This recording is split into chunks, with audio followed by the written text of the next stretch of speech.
તો આજ તો ફાઇનલી 500 ભાજીનો ઓર્ડર છે લીલિયા. અમે પગી ગયા છીએ પાઉંભાજીના ઓર્ડરમાં લીલિયા. ધીમે ધીમે શરૂ થઈ ગયું છે પાઉંભાજી બનવાનું. આ બાજુ શરૂ છે ટમેટા કટિંગ ને આ બાજુ ઋત્વિકભાઈ તાવડો સાફ કરી રહ્યા હતા. તો હવે તાવડો સાફ થઈ ગયો છે ને આ બાજુ બફાઈ રહ્યા છે પુલાવના ભાત ને આ આવી ગયા છે પાઉં અને ભાણો ટમેટાનું કટિંગ કરી રહ્યો છે. અને હવે તેલ નાખી દીધું છે અને બનાવવાનું છે ભાજીનો ઘાણવો.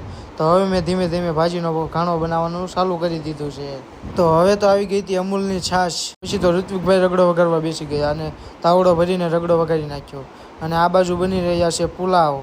તો ધીમે ધીમે કરીને તપેલું ભરીને રગડો વગાડી નાખ્યો ને ભાણાએ ડુંગળી કાપી નાખી છે. ને હવે તો ભાત બફાઈ ગયા હતા ને પુલાવનો વઘાર ચાલુ થઈ ગયો છે. ઋત્વિકભાઈ પુલાવની ગ્રેવી બનાવી રહ્યા હતા. અમે તો આવી ગયા હતા લીલિયા પટેલ સમાજની વાડી. અહીંયા તો છે એગ્રોની મીટિંગનો ઓર્ડર.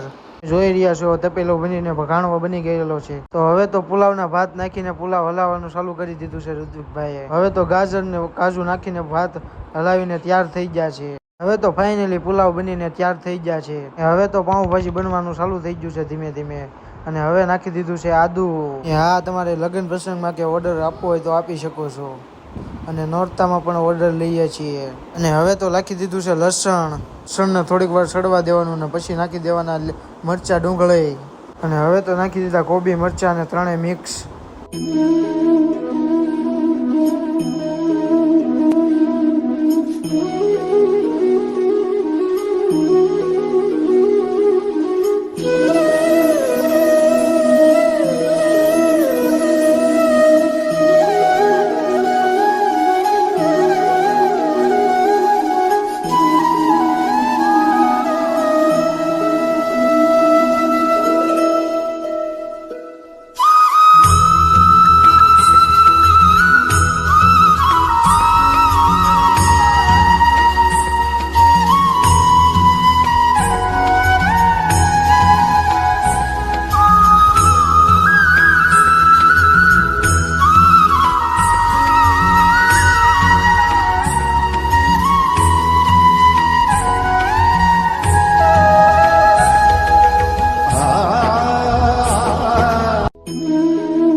તો તમને બતાવી દો ફાઇનલી કાઉન્ટર ચાલુ થઈ ગયું છે પાઉંભાજીનું. એ જોઈ શકો છો ફાઇનલી બધા લોકો જમવા બેસી ગયા છે.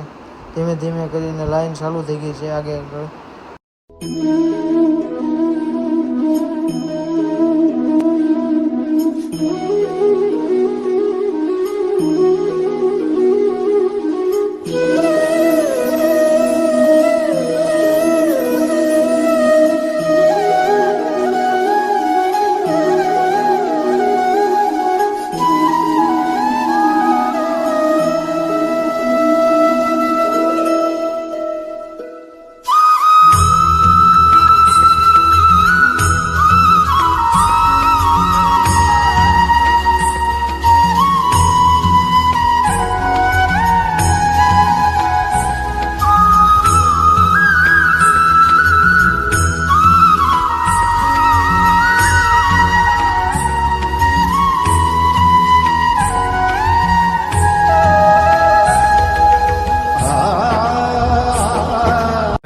હવે તો બધી વસ્તુ પૂરી થઈ ગઈ છે. વિડીયો ગમ્યો હોય તો લાઈક, સબસ્ક્રાઈબ ને કોમેન્ટ કરી દેજો.